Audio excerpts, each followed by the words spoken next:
My dear Masala Podcast fans, I've written a book called Bad Daughter. You surprised by the title? I think not. I've never shared such deeply personal things before. I talk about growing up in poverty. I talk about my father's violence, my mother's murder. I talk about how I turned my pain into power, navigating mental health, sexuality, spirituality, and patriarchy. Bad Daughter is my story of going from Mumbai's slums to New York's billboards. But it's your story too. What's the message of this book? It doesn't matter where you come from. It doesn't matter what happened to you. You still get to have the life that you want. If you're looking for a book to move you and inspire you to change your life, type in Bad Daughter by Sangeeta Pillai on Amazon or go to my website baddaughter.co.uk. We're coming to the end of season 3. And gosh, what an episode this is. This very special episode of Masala Podcast Live was recorded at King's Place, London on Saturday, 11th September as part of the London Podcast Festival. Our Bad Betis took over King's Place. We had a wonderful live audience. You could feel the sense of sisterhood and support across the room. I had 4 incredible guests: Raga D'Silva, LGBTQ activist; Farah Kabir, co-founder of female-focused sexual wellness brand HANX; Dr. Rageshri Dhairyawan, HIV and Sexual Health activist; as well as Dr. Mistry, clinical psychologist specialising in South Asian mental health. But here's what made this special episode extra special. We had the first ever LGBTQ South Asian marriage proposal live on the podcast. Yes, one of my guests, Raga D'Silva, proposed to their long-term partner Nicola Fenton on the podcast. This was a huge surprise that we had organised, trying hard to keep it secret from Nicola and the audience. When the proposal finally happened, it was just so moving. We all shed tears. We danced a little to some Shaadi music. We witnessed the most beautiful moment of love, not just between Raga and Nicola. We all felt nurtured and showered with love by the Masala Podcast community who had turned up to support us. I can't tell you how much this live podcast episode and the incredible support I received from the audience means to me. I hope you enjoy this episode. Sharam, Badtameez. Chi. I'm Sangeeta Pillai and this is the Masala Podcast, a Spotify original where we talk about all those things that we're not supposed to talk about as South Asian women. Sex, sexuality, periods, menopause, mental health, nipple hair, shame, and many more taboos.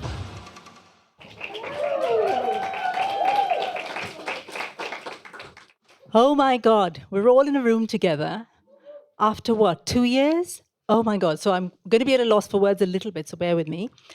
So, welcome to Masala Podcast Live. Give me a big cheer. Bad Betis are taking over King's Place and the occasional betas I can see there. You're welcome too.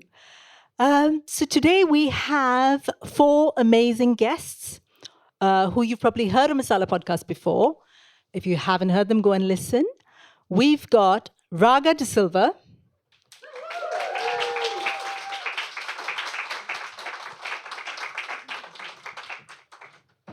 Farah Kabir.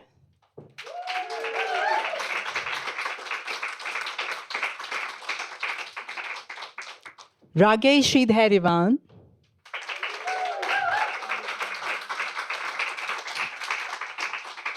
And last but not least, Dr. Mistry.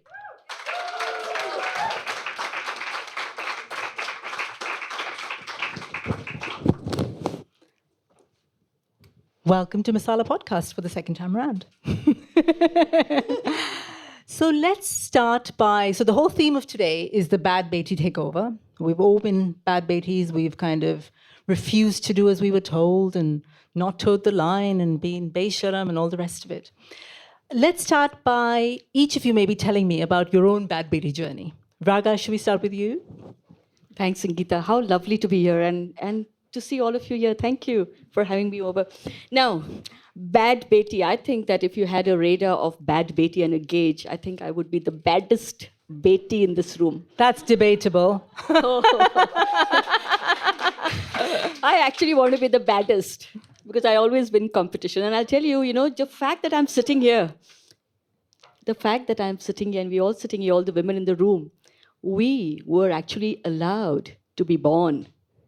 45.6 million girls in India were not allowed to be born in 2020 as per the UN Population Fund. Now, that's a huge number. We want more bad betis, right? Absolutely. My journey has always been to be a good beti. And I ended up being a bad beti, no matter how good I was. It took me 50 years to finally accept I'm not going to change. So I first, of course, was born in a South Indian Mangalorean family. That's very important for you to know because I ended up marrying a North Indian, which is very bad in India, not done. Yeah. Then I decided after I was married for a while that I had a 7-year itch and I decided that marriage was not working. And I told my husband, it is not working. That's pretty bad. And I decided to separate and that was pretty bad. Let me tell you, my mother, who was with me in New Zealand those days, that's where I lived, with my 2 children, my twins are here, my bad beti and my bad beta. And they're twins. And my mother said to me that, please pretend. Does your husband hit you? Does your husband drink? Does your husband not feed the family? Does he not look after you financially? Does he abuse you? And to all the questions, I said, no, he's fine. Then pretend for the sake of the children. I said, no, I couldn't pretend because there was something else happening for me as well. And that was quite bad because I had decided at that time that I was living a double life and that my relationship with myself was quite dubious. I was interested in women and I was attracted to women, but at that time, family and relationship that I had, I couldn't really manage. So I got into a journey of accepting myself first, and I'll tell the story later.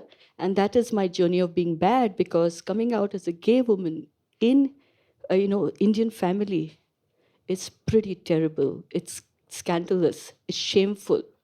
It is badtameez. It's besharam life. And I lived that life. And I lived that life with pride. And today,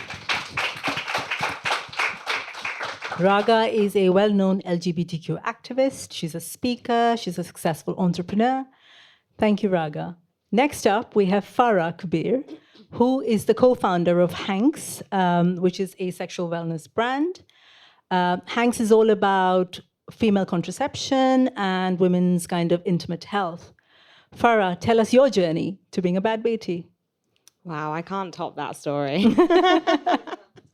It's an incredible story. And I don't think I tried to be a bad Betty, but I somehow fall into that category without meaning to. A brown woman that makes condoms is a bad beti. Yeah, it's true.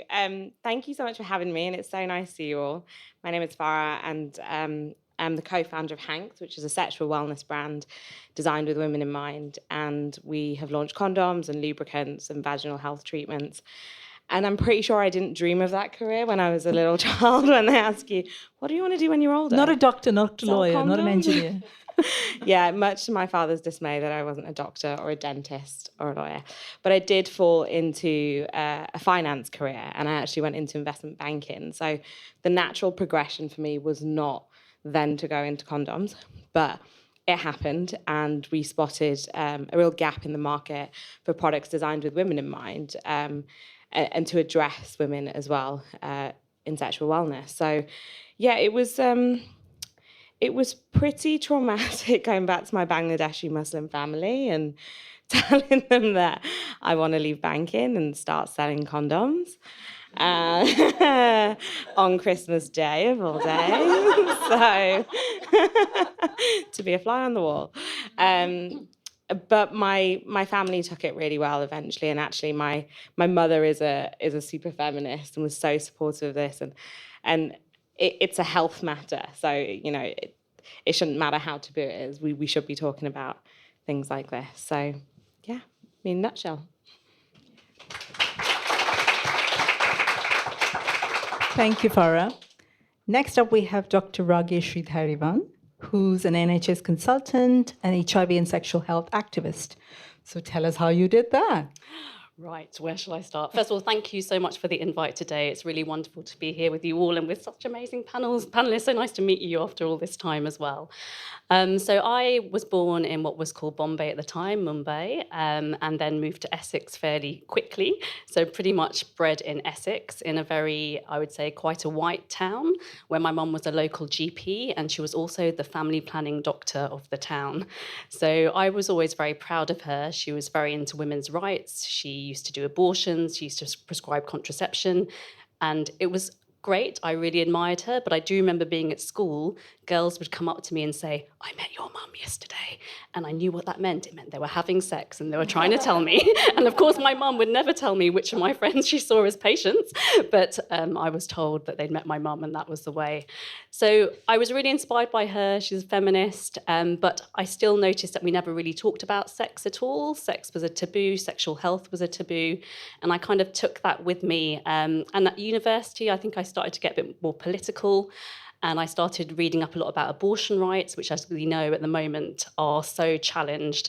And that really gave me interest in working in sexual health and HIV. So here I am, I'm a sexual health doctor, mainly doing HIV. I had a few experiences. I've been a patient as well, and I've had experiences as a patient where I've understood what it's been to be a brown woman, a woman of colour as a patient, not being believed by doctors or other healthcare professionals, what it's like not to have a voice as a patient. So that for me has really driven my activism about making sure that we make space for people who aren't often heard to have their voice, particularly in health. So that's me. Thank you so much.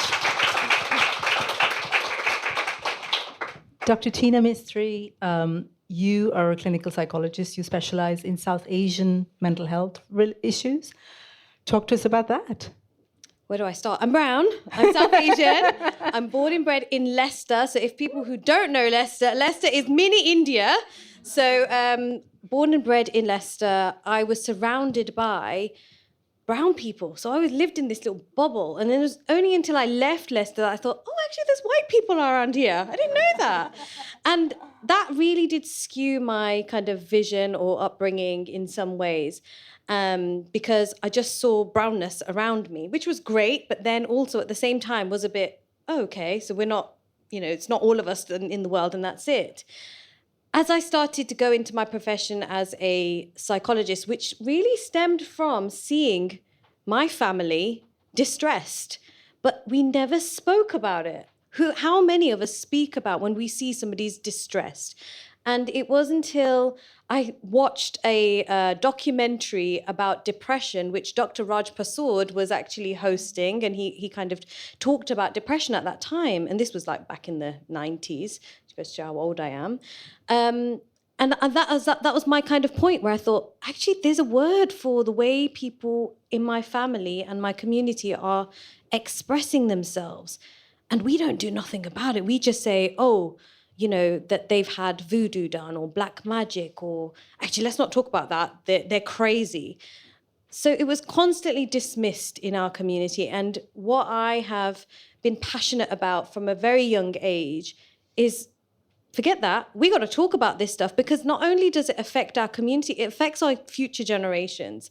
And that's what I'm about. I'm a mom of 2 children who are 6 and 8. And I want them to live in a world where mental health is no longer a taboo. I want them to talk about the struggles that we each and every one of us face, and also to talk about what it feels like to be minoritized, to experience racial trauma, and to experience patriarchal trauma as well, as South Asian women or South Asians in general. So that's what I'm here about, and that's why I'm a badass Betty.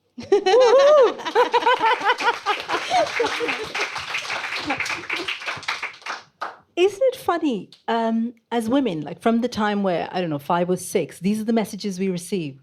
You're either, we say good Betty, bad Betty, and that's funny. But if you think back to the messaging, if you as an Asian woman do this, you're good. If you do that, you're bad. So I wanted for us to think about, so who's a good Betty? She's the demure one, the eyes downcast, the saying yes to everything. And the bad Betty is the one who refuses to toe the line, answers back, I used to get told by my mum, you don't answer back, that makes you bad, So these are the kind of messages we grew up with. So it's no wonder then that as we grow into adults, there's all this kind of battling and fighting that we've got to do to establish who we are. And it's so subliminal. It starts at such a young age, and it's so subconscious a lot of the times. So I wanted to talk a little bit about the taboos, the things we're not allowed to talk about. So we don't talk about periods. We don't talk about mental health. We don't talk about our bodies. We don't talk about the menopause. There's so many, many, many things. And the big thing we don't talk about is sex, sex. So, India, where I come from, is like, second largest population, so everybody's at it. But apparently we don't do it. That's how little we talk about it. So I remember as a child watching something on telly and, the couple would kiss and my parents would change the channel. And that happens a lot in a lot of South Asian families. So I want us to talk about sex and normalize talking about sex because we're all doing it and we're all a product of it. So why are we not talking about it? So I thought we'd play a little game called the Gasm Guessing Game. So the way it's going to work is we'll play a sound and then I'll give you an option A and option B. So option A is someone having an orgasm. Option B is something entirely. Could we have the first one, please? Ooh. Is that A, a woman having an orgasm, or she's seen a spider? So in answer, I'm going to come to the left side of the room, shout out, orgasm or spider? Spider! Right side of the room. Oh, we have an even split, 50-50. Can we have the second moan, please?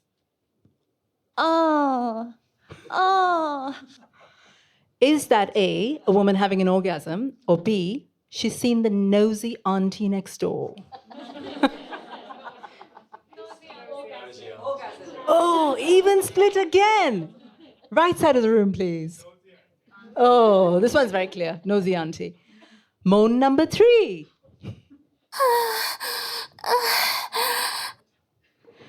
Is that a woman having an orgasm or drinking her favorite cocktail in her favorite bar? To the left, please. To the right, please. Moan number 4. This is a very long game.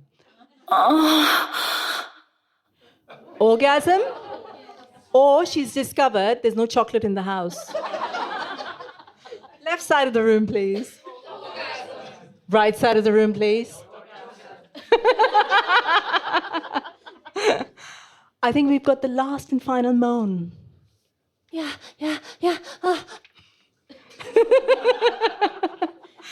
Is that a woman having an orgasm or being asked the question, where are you really from? Left side of the room, please. Right side of the room, please. Oh, that's a show. Thank you so much for playing my Gasm Guessing Game. Is that your voice? No. I sound a lot better, actually. Coming back to more serious topics, let's chat a little bit with our guests. Raga, so let's start with something you mentioned earlier. Coming out as queer is very difficult in our culture. So it's a very kind of everybody does the same thing kind of culture. So what was it like for you at age 50 to go, yes, I'm married and I've got kids, but I want to choose to love differently? What was that like? What was the experience like? Not orgasmic. It was very challenging. It was something that I had lived with for 20 years, Sangeeta. And, you just spoke about sex. We don't talk about sex. Imagine talking about sexuality. That doesn't exist. As long as you don't talk about it, you don't live that life, you don't exist. In fact, I was told very early on that if this is the life you want to lead, just make sure that you're less gay.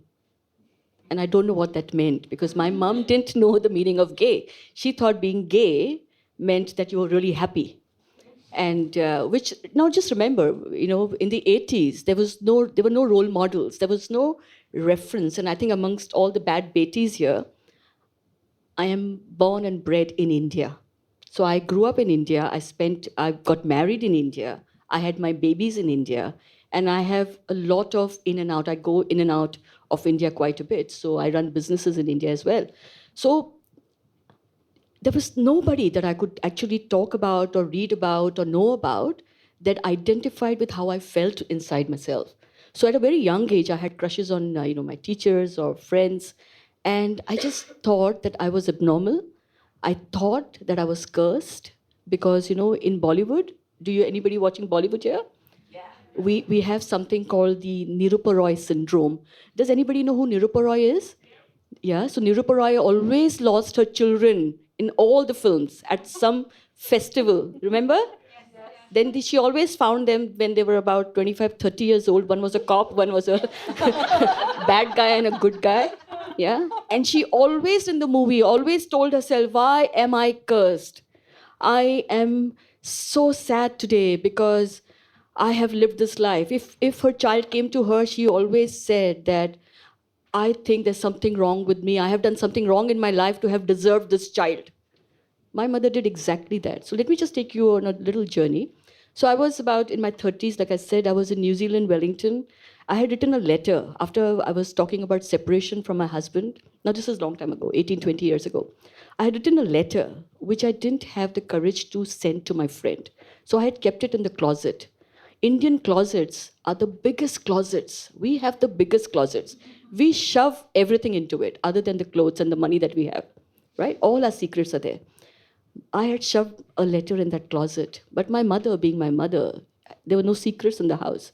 She found that letter. One night I was putting my Anna and Ash to bed. They were about 4 years old, and it was dark, and I still remember that sound of someone entering the room. I thought it was an intruder, and my heart was beating so wildly. I still remember that moment, Sangeeta. And I then suddenly sensed that it was my mother, because, you can sense your mother. There's a certain smell that emanates, I think, from your mom. And all I could see was a shiny knife held over me. And it still gives me goosebumps. And when I opened my eyes, it was my mother who was really angry, screaming. She had read the letter and she was really angry. And she was calling me all kinds of names. She called me Besharam. She said other things that I don't want to share here. And she said, she had a Nirupa Roy moment. She said, I am cursed. Aisi beti mujhe kaise paida hui? How did such a daughter born to me? And she was very upset. She dragged me out of that closet. And that's when my now ex-husband, who came into the room, and he discovered what had happened. I'd already told him, so that was not a surprise to him. But it was quite dramatic. I hid for a while. I went through the separation process. I started dating women in New Zealand. That was quite bad because the Indian grapevine, it's the biggest grapevine in the world again, I tell you. And my workplace got to know, my friends got to know, we were ostracized. There was the Indian community there, which I have many incidents which were quite traumatic, where I was abused, I was spat on, I was kicked, I was called names, things were thrown at me. It was just humiliating, that entire experience. So I hid in that closet. I met my partner, Nicola, who's here in New Zealand. We have been together 15 years. We met 15 years ago. We brought up our children together.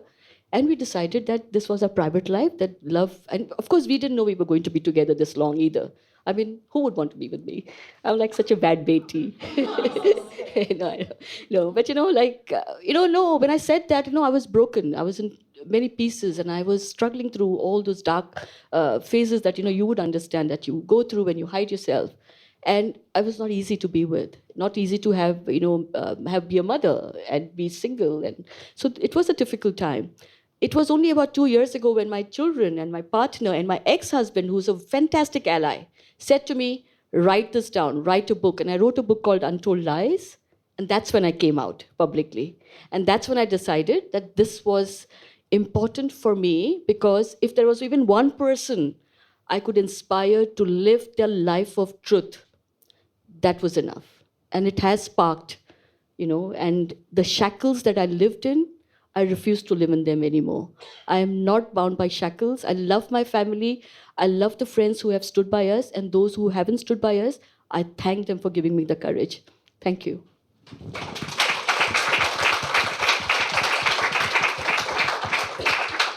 Thank you, Raga. That's super inspiring, as always. Farah, I wonder if we could chat a little bit about your kind of family circumstance and the South Asian community, the wider community, when you decided to quit being a banker and start making condoms. What was that like? I've got goosebumps from your story. I feel so, so going back to HANX and my background, so I come from a Bangladeshi Muslim family. My parents were immigrants that came over in the 60s, I'd say. And I'm the youngest of 5. And I think I had this sort of like hard-working ethic because my family were always like, if you don't go to university, you're nothing. If you don't get a good job, you're nothing, which sadly gets drummed into you. And I think a bit of that is the immigrant side. They come, they're hardworking, they have to deal with a lot when they come to new countries. So that was always drummed into me. I've got 2 brothers and a sister, and being the youngest of 4, I think, of 5, I got away with murder. But equally, having 2 big brothers made it quite difficult to talk to boys, have a boyfriend, even be seen with boys in the playground without my brother coming over and putting his arm next to the guy and saying, "What are you doing talking to my sister?" So I had a bit of that growing up, and I had the same as the anecdote you mentioned in that. As soon as there was any kissing on TV, one person would walk away, the other one would check their phone, would look in the air, "Do you want a drink?" Like, no. Wasn't it funny whenever there was a parent, somebody would kiss on TV? Yeah, what are the chances? Like, and the worst bit is when you're trying to, there's been times where I've been like, "Oh my God, Ihsan, you need to watch this series. It's so good." And then we watch an episode together and there's like so much sex in there and it's like, oh God. So we grew up around that. It was very normal. And also I grew up in Yorkshire where we were probably, one of 10 Asian families at the time, and which is great, but in some ways I think it can be quite limiting because in the Asian community, when there aren't that many Asians, it's quite narrow-minded, and I think that's the experience that I had, even sort of going to the mosque and if I was seen walking into town with a group of people who are boys and girls, my mum and dad would get the call that, "Did you know your daughter's hanging out, past 7 p.m. or, she's going out with boys and girls and I've heard this." And it really frustrated me because I also had a lot of non-Asian friends who would have sleepovers and would do other activities. So I think there was a bit of friction there. And I didn't necessarily rebel, but I think I found it quite confusing growing up and having those sort of barriers. And then I thought I was going down the route of medicine, and then disappointed my father quite last minute and went into finance, went to university. And I have to take a step back here. So my mother and my father are both super hardworking, and my mum is my absolute hero. So with, 5 young kids, she had 3 jobs. She was a cleaner, she worked in a chocolate factory, and then she'd worked at my dad's restaurant on an evening. I'm pretty sure she'd hate for me to say this out loud, but I think my cot was like a drawer when we were young. Like, they really worked incredibly hard. And then my mother sadly had an accident when I was 4. So she was actually cycling she'd set up with the council to teach Asian women English so that they could go to parents' evening and interact with them, their children education. And it was when she was going there that a car hit into her. So she has spinal cord injuries and is an incredible soul and so strong-minded, and was able to raise, children at such a young age. I was 3 at the time. So I've always sort of had that resilience in me. And I think having a mother who had multiple jobs in the 70s and 80s, probably the first Asian in York to wear trousers. She had a lot of béshram, and, people shunned her from the community. Why, she should be at home with the kids. Why she sent her first daughter to a university that's outside of York. So she had a lot of that. And I think she resonated probably with some of the battles that I would face then going on to start HANX.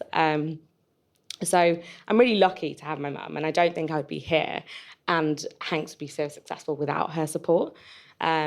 So yeah, went to university, finance, still didn't have a clue what I wanted to do, sort of fell into banking.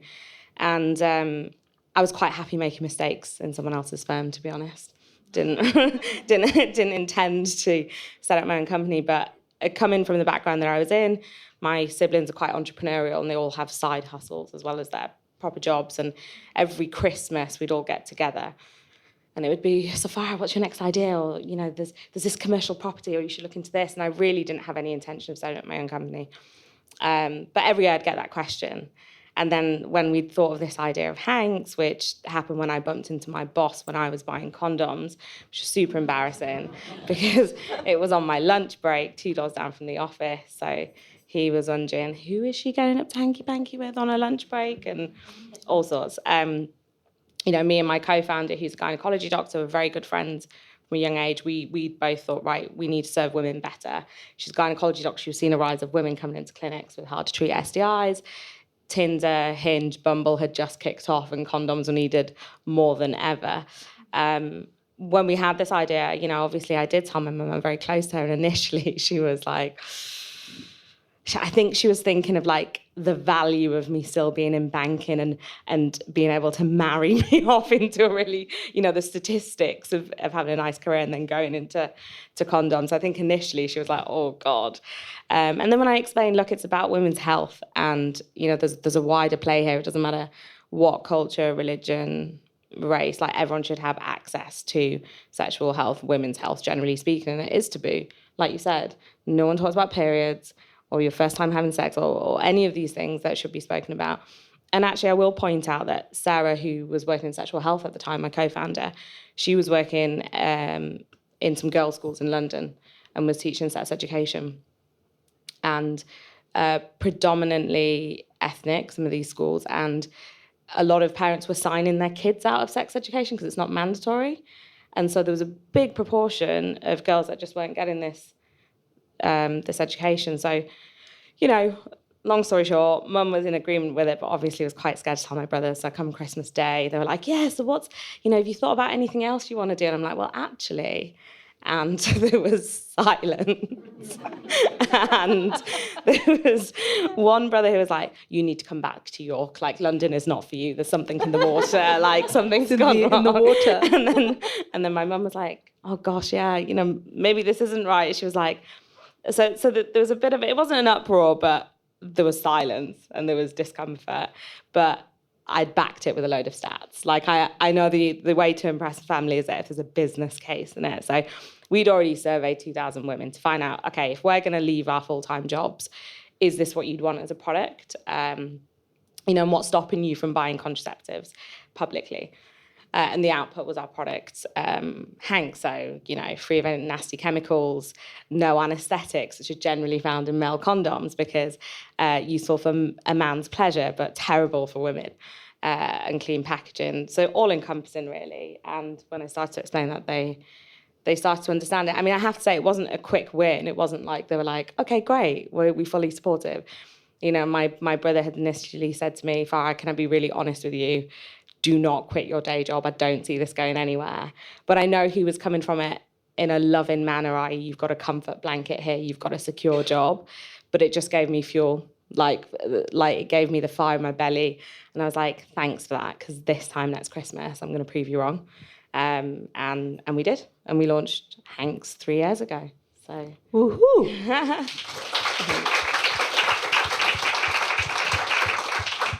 I think when we were doing the interview, you said something to me about the chemicals that go into condoms. And it struck me for the first time. So no one's thought of the fact that this goes into a woman's vagina.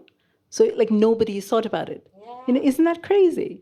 That's how little kind of products or medicine or anything is women-centric. Yeah, it's mental to think that, yes, okay, a condom goes on a man's penis. However, over 40% of purchases of condoms in the UK are made by women. So that's nearly half the market that just haven't been spoken to for decades. And then when we looked into the products, so if you see any products that say tingling sensation or cooling, that often has an anaesthetic in it. And the whole point is that it has a numbing effect for men, so that makes them last longer. But the ingredients that they put in there can be super irritating for a woman's nether parts. So that's just one example. I mean, there's lots of examples across all industries about how women have not been considered, including like crash dummy testing in cars, etc. But yeah, it's crazy. World isn't made for us. Rageshri, I remember when we did the podcast interview for season 2, wasn't it? Talking to you about a lot of the women you work with are South Asian. Some of them have been diagnosed with HIV. And I think I remember you telling me some really heartbreaking stories about how they don't approach a GP to get treated, or why being treated is such a difficult situation for them. Can you talk to us a little bit about the mindset there? Yeah, sure. So I think when we think about HIV, I think it's something that is very rarely talked about in the general population at all. And I think for a lot of people, when you think about who's visible and the populations we think of with HIV, it's often men. We often think that HIV is something that affects gay men. And it's very rare that we think about it affecting women. And actually that's crazy, because in terms of who's more likely to have HIV globally, it's women. Women make up the majority of people living with HIV around the world. And when we look at who they are, yes, the majority is in sub-Saharan Africa, but the second kind of most prevalent place for HIV is in India, in South Asia and East Asia.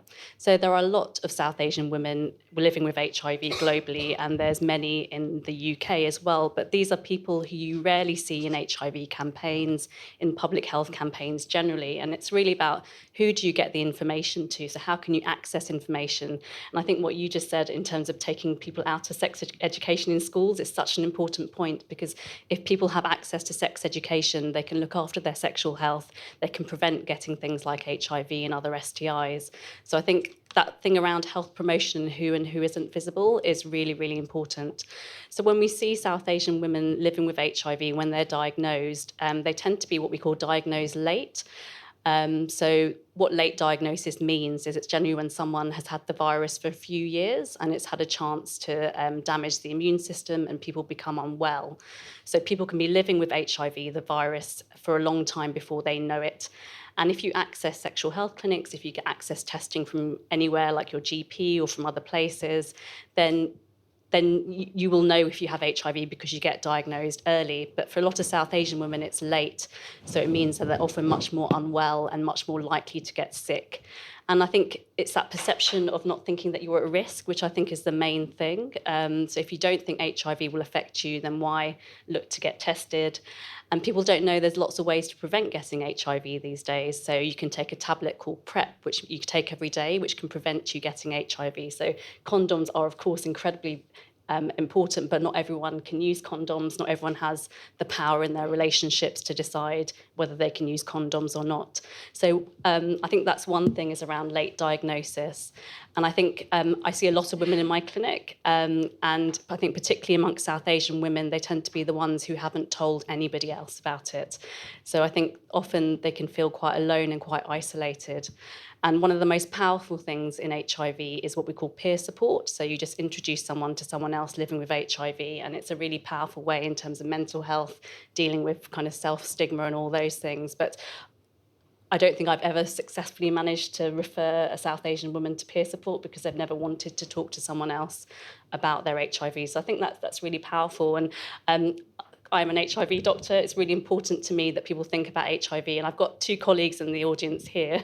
I'm going to shout out Sham and Meena. And together we've created an organisation called SAHAR, which is the South Asian HIV Advisory Resource. And what we really want to do is get people thinking about sex education around HIV. And we want everyone to get tested, basically. And there's so many reasons to get tested, because now if you're diagnosed early, we give you treatment. You can expect to live as long as everyone else. If you have a partner, you won't pass HIV on to your partner, even if you don't use condoms. If you want to have children, you can. They won't get HIV. You can essentially just live a normal life. So, you know, just going to, is it okay if I talk about U equals U? So I think it's just really important that everyone leaves here knowing about U equals U, which is a global campaign which stands for undetectable equals untransmittable. And that means that if you have an undetectable virus in your blood, if you're on effective treatment, you cannot pass HIV on to anybody else. So you are uninfectious. And it's such a powerful thing when it comes to stigma and worry about infecting others. So I think my one plea is for everyone to get their HIV get an HIV test and know your status. And I'm so fed up of working on the ward and seeing people with AIDS-defining diagnoses who are often from minoritized communities who haven't had access to sex education, access to HIV testing, and I'm fed up of seeing people die of AIDS in this country in this day. So that's why I'm really passionate about it. Thank you. Thank you so much.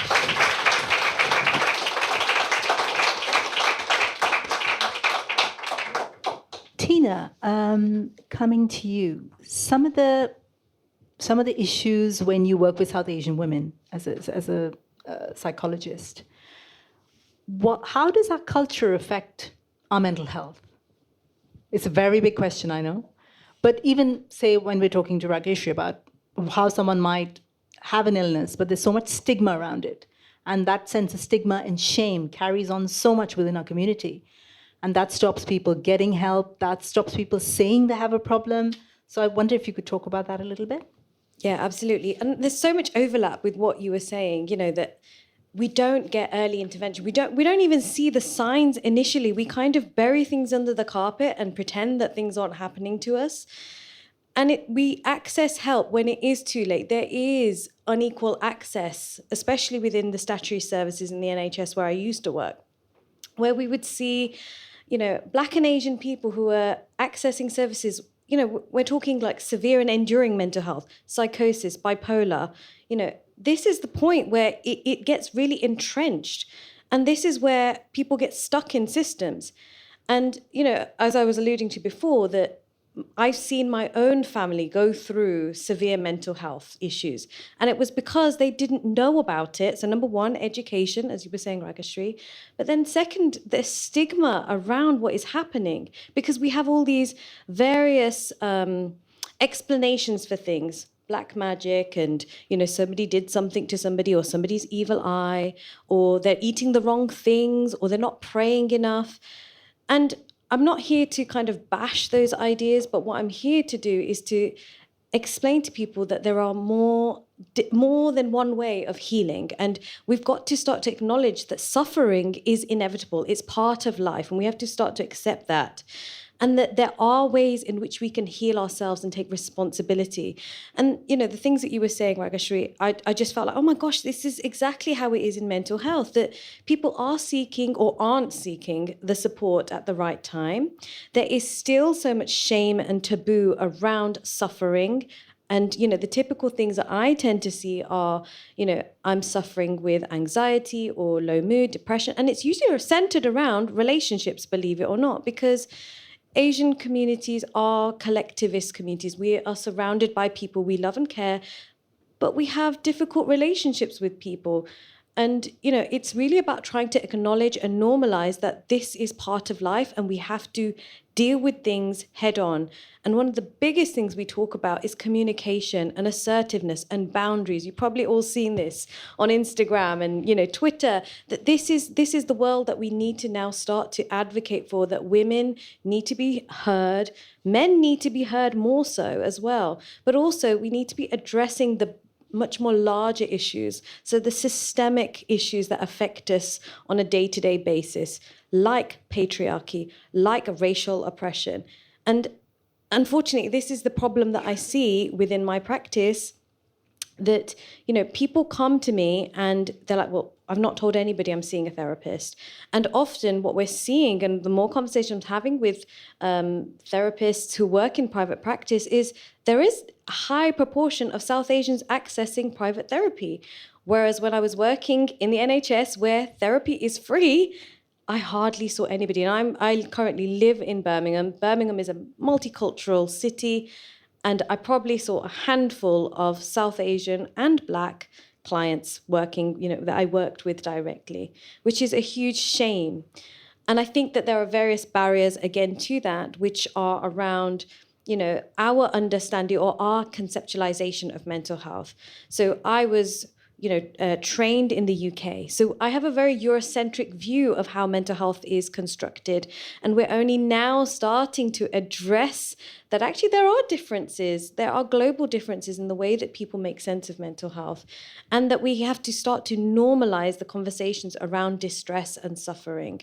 So it's, we're chipping away, we're starting, and these kind of conversations are exactly what it's about. And the more that we continue to talk about us having or needing a day to maybe just reflect or recuperate, and the word self-care comes up so often, that we just need to keep those conversations going. But what I would say to people is that suffering is inevitable, and we all need to find our own ways of healing.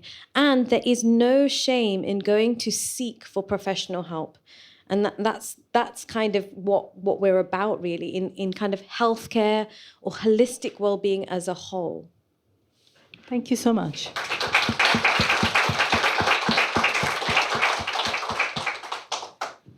So here we are, 4 awesome brown women doing wonderful things in the world.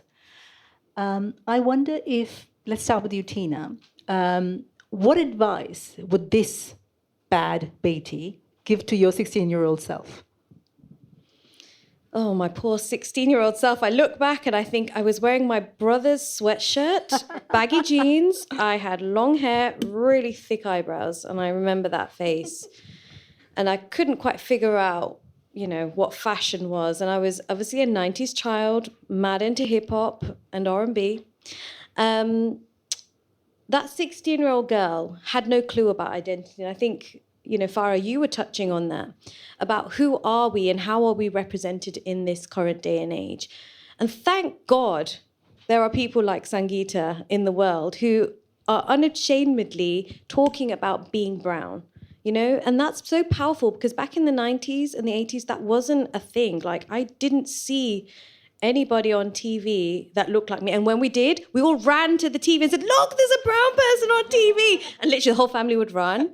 And by the way, we just had a fangirl moment because we just saw Sanjeev Bhaskar.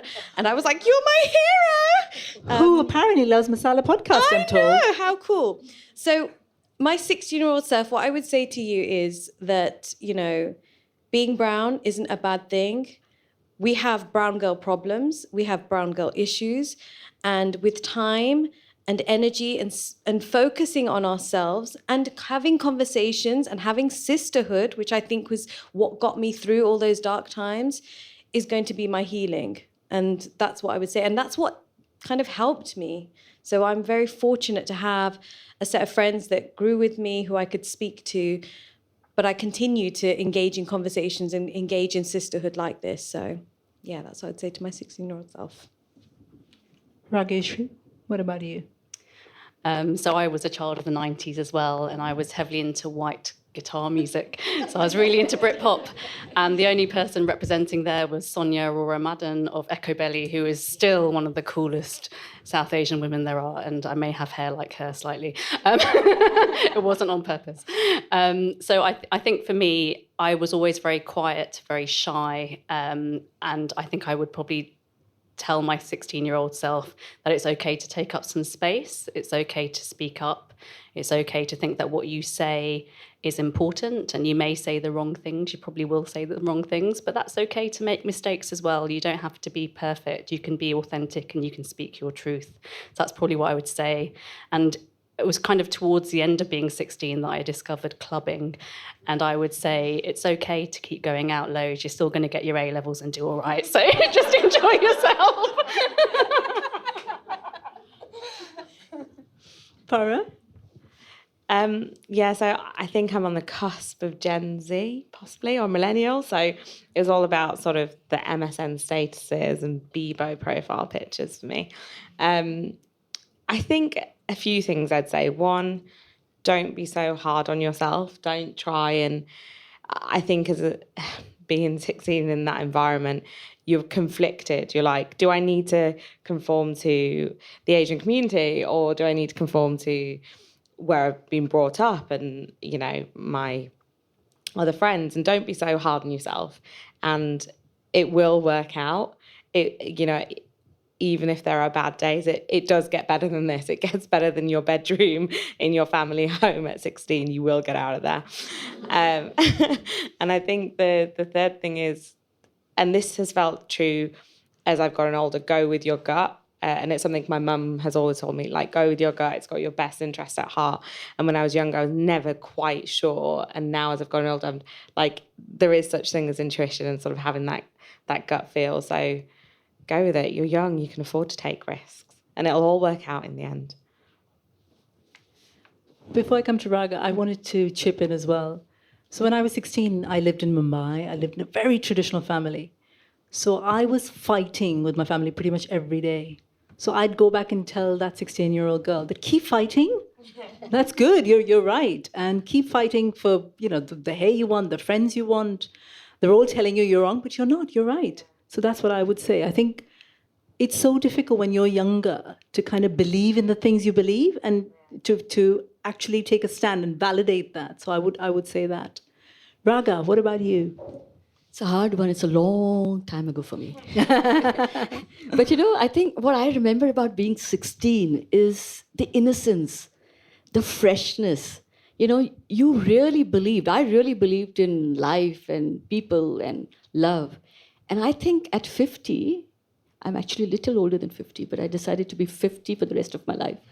At 51,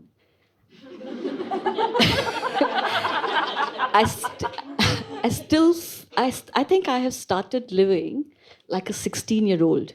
So I am that 16-year-old that I wasn't able to be. I feel innocent. I feel in love. I allow myself to fall in love every day with my partner. I make that choice every day, every morning. I tell myself, my life is magical. Of course, it has its ups and downs, but it feels like that. And I want that 16-year-old to always remember that things will work out. I love Bollywood, by the way, and a story I wrote during lockdown is going to be made into a feature film, which I'm very proud of.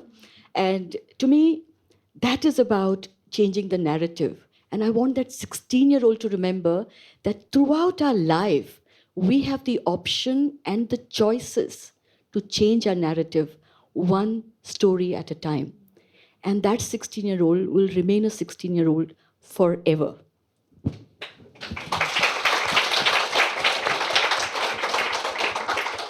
Talking about love and talking about your own journey of love, I wanted to explore that a little bit more. And I wonder if we could get your partner, Nicola, to come up and join us for a quick conversation.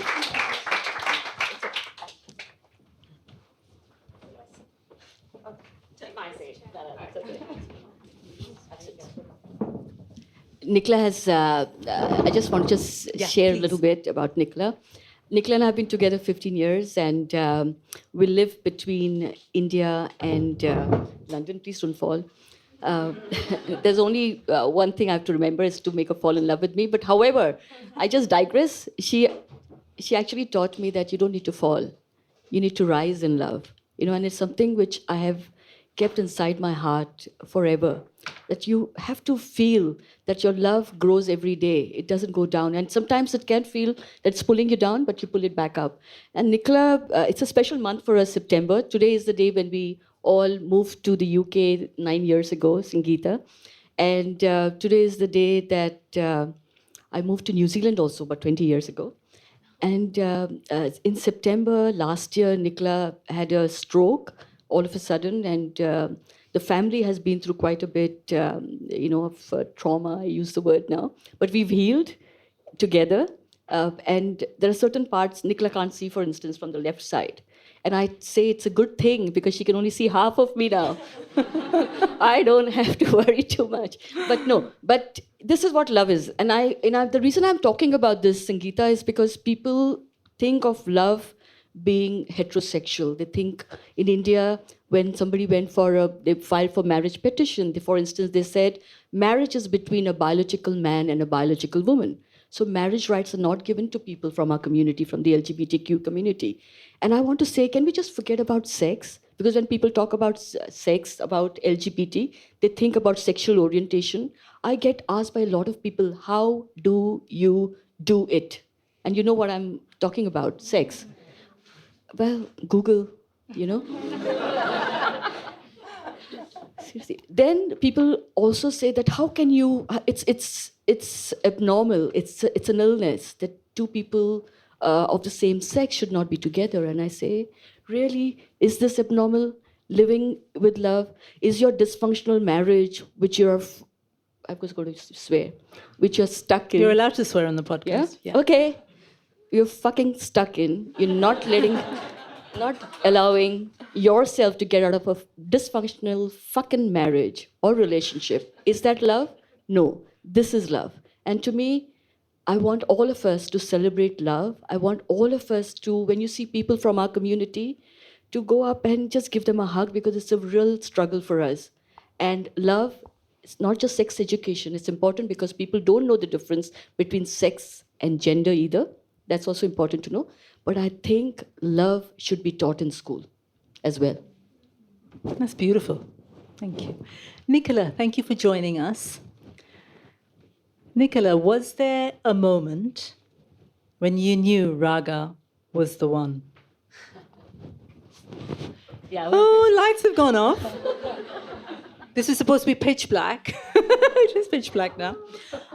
I wonder if we've had a malfunction, or I wonder if this is the surprise we had in store. Can she answer? I want to know the answer. I've waited 15 years. I think when I woke up and there was Raga here, Anna maybe this big, Ash maybe this big, and everybody was in the bed, I think that was it. I think that Very was little. night one. Yeah. Raga, is there anything you'd like to say to Nicola?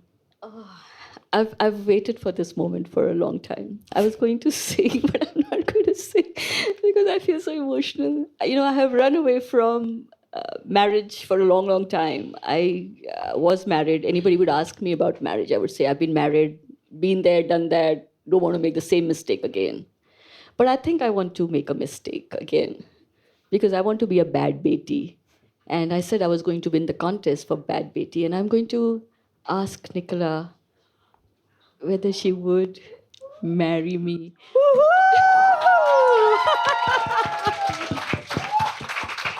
Nicola, say yes. Nicola, say yes. Nicola, say yes. Nicola, say yes. Nicola, say yes. So, if I'd been warned of this beforehand, I would have practiced my Hindi, and I would have had a whole speech done in Hindi, and you could have all clapped at my bad Hindi. But I'm still going to do a jalebi. And because you love Bollywood so much, I'm not very good at, what do you call it? Bollywood quotes, what do you call them? Dialogues. Bollywood dialogues. But I'm going to make my own. And the first one I'm going to do is, Pagal hai gaya. No, khake hinge. For those who don't speak Hindi, that's, are you mad? What will people say? I don't know. And then I'll say, It's a yes, ladies and gentlemen. We have our first.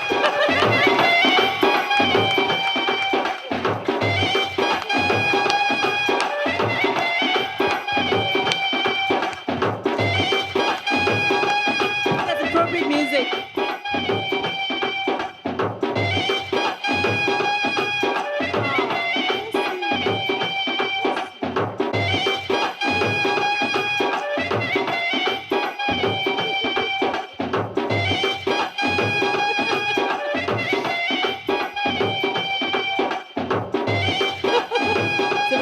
Shaadi ka tune. Yeah, absolutely. Come on in.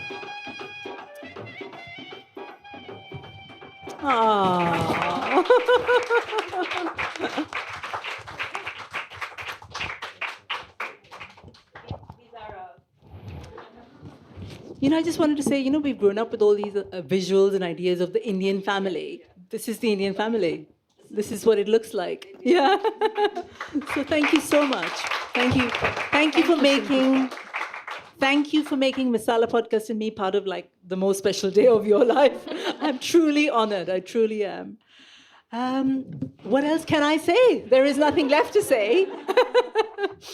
Thank you so much, Raga, Nicola, the kids, Asha, Anna, Farah, Rageshri, Tina, for doing the Bad Betis proud, for coming along and shaking things up and taking over King's Place. I feel a bit emotional. I'm a little bit choked up. Thank you. I feel like what have we done today? We've celebrated love. We've celebrated being South Asian. I've decided to wear a sari at every podcast. But I think what's more important is we've decided to celebrate being South Asian, but the bits that we want. And I think that's really, really important. So we've been told that to be South Asian, to be part of this culture, you do X, Y, and Z, and you don't do all the other things. But I think our learning is that we can choose. There are bits of the culture that we love. I love saris and jhumkas and over-the-top jewelry.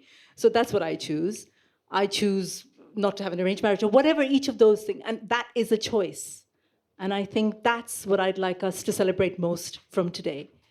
And thank you for sharing the joy. Thank you all for being here, for being part of the big Bad Betis takeover, and for playing the gasm guessing game as well, as cheerfully as you did. That's it. Please feel free, when we finished here, there's merchandise outside.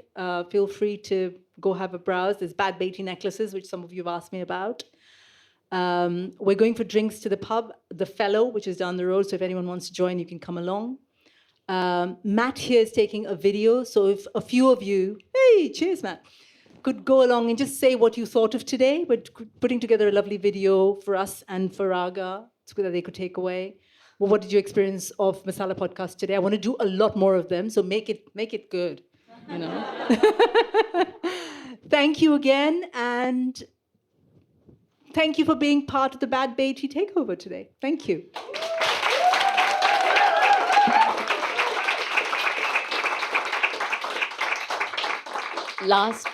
I promise last few words from me. One thing we forgot to say that, in Indian families, they ask us not to talk to strangers all our life. And then they get us married to one. So I'm glad I didn't have to marry a stranger. But thank you very much. All of you are invited to the wedding whenever that happens.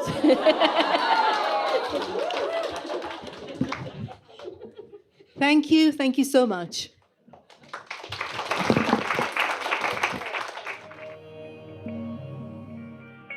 If you've been affected by anything we've talked about in this episode, please head to the show notes where I've listed some information about organizations which can offer help and support. I'm Sangeeta Pillai. Thank you for listening to the Masala Podcast, a Spotify original. Masala Podcast is part of my platform Soul Sutras. What's that all about?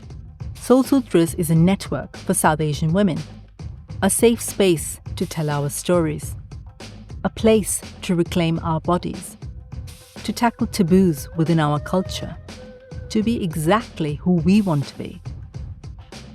Get in touch and tell me your stories about your taboos. Check out my website, soulsutras.co.uk, or get in touch via email at soulsutras.co.uk. I'm on Twitter and Instagram. Just look for Soul Sutras. Masala Podcast was created and produced by me, Sangeeta Pillai, edited by Orbis, the studio, opening music by Sunny Robertson. Besharam, Badtameez, Gandhi, Hi, Bad Betis.